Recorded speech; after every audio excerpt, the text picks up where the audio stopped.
What's happening, fam? L.A.R. movement still moving. Subscriber die trying. You see the thumbnail, man. The the death of the black male sacrificial lamb. Y'all never seen the movie Black Panther? At the end, Killmonger got quote unquote killed, and he told T'Challa, he said, "Bury me at sea with my ancestors." You know what I'm saying? The ones who didn't want to play this game to as America's sacrificial lamb. Now this goes for I start with us, but I'm gonna just spread it out because I've been listening to a lot of people talking online, and I'm listening, and it just dawned on me that black people and non-black people, especially with black men, have been living a lifestyle where black men have been a sacrificial lamb for everybody, and you're having a culture shock when guys are like, "I'm not. That's it. That's over with. I'm not your sacrificial lamb.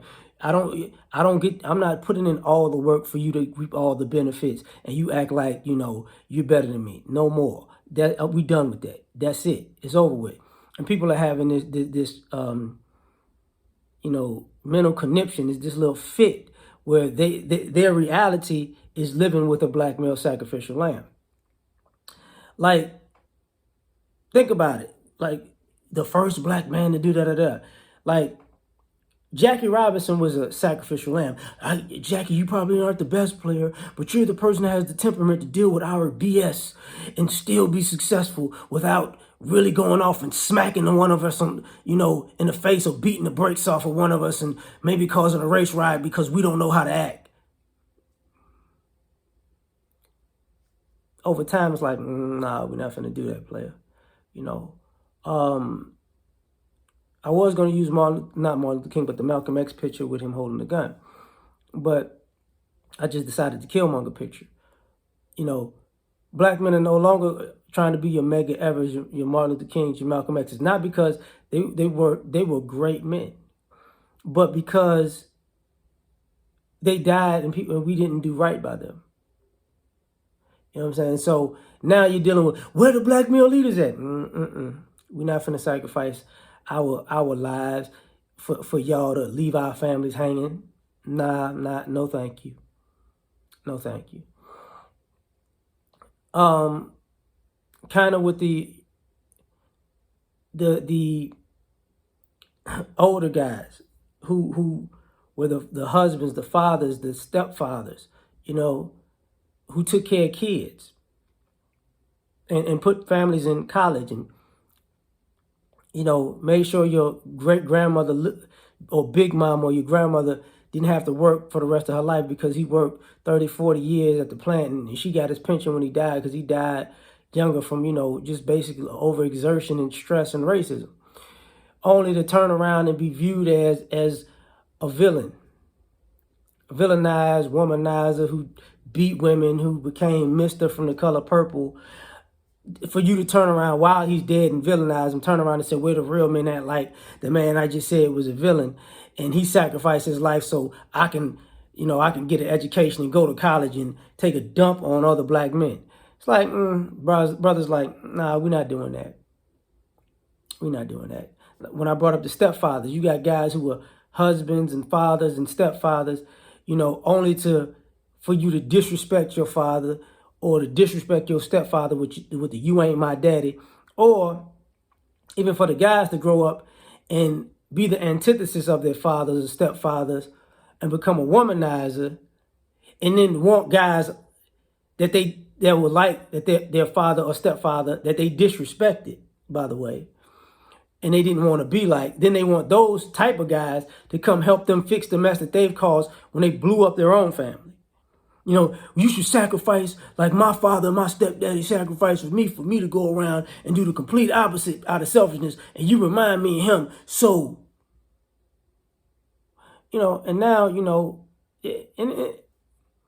and I can say, I think that's part of the Russell Wilson argument is, bro, be selfish.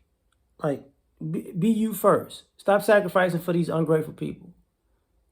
We don't want to see you put in all the work and get thrown under the bus years later.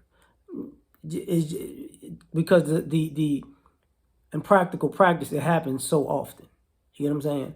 So I think that's, the root of the issue. To black women empowerment, black female empowerment, we're the black men of the bill for us. We done enough for y'all. Y'all don't do nothing for nobody but yourself. Y'all just want us to do for you and do for you and do for you while you're on your feminist kick of, I'm not even going to fix you a plate of food. I'm not even going to tell you how you doing. I'm not even going to let you, if we have kids together, I'm going to be a feminist and I'm going to make sure you don't even see your kids, but I need to build for you. And that, it's like, shut up, man. These guys are like, no, I'm going to save myself. Let's save yourself, black man. These guys going SYSBM on you. And people are like, what are you talking about? You got like America. You got black men like not really, we're here. We're Americans, but we like, you know what? I don't rock with none of y'all. And you have America kind of like, why won't you be? What's wrong with you being an American? Y'all this whole country is built on us sacrificing for you to live good, to the point where you got people, you're importing people from other countries who come with the same mentality and then turn around like, we picked ourselves up by our bootstraps. No. We made the boots, the shoes, the pavement. You didn't pick nothing up. The only thing you picked up was bias and prejudice, and the cowardice of a person who wants to live off another person's labor and work, and then turn around and go, oh, I don't understand. Shut up. And now guys are, having these discussions, and even us as black men talking to all of these different groups of people, as in like, look, we know y'all soft, y'all weak, y'all incompetent. It's a culture shock for them to hear this. It's like, I can't believe you're talking to me like that. Aren't you inferior? How am I inferior to you? Like, you can't do nothing without me. And you sabotage me from doing things on my own because you know without me you ain't gonna make it. Who's inferior here? Because I was watching? I was watching a clip of Remember the Titans, and I don't know if anybody who watched the movie, y'all remember the scene when they were playing in like the regional championship game, and I forgot the other team. The ref was just throwing flag after flag after flag, and they knew they were cheating, and they was about to kick Denzel Washington, who was the coach, out of the game because he was calling it out. And the defensive coordinator, the white guy, I forgot his name, he hears his daughter in the stand screaming like, come on, this is BS. And then he walks up on the ref because he's like, hey, you know what? No more yards for these people. Nothing. They're going to remember this. And I thought, because the other coach was smiling like, hey, we're going to cheat to win. This is real. And the guy had to look at it on the other side like, this is what we doing? This is who we are? This is what we consider winning? And for the death of that to be over, because this idea, brothers going to compete. Yeah, we're going to compete. We're going to stump your head in now. Because it used to be a day where black men used to have to, we didn't really go all out. We had to do everybody like, a little bit soft because we couldn't really go at y'all because y'all wasn't built like that. Now that day over with. Y'all getting this work.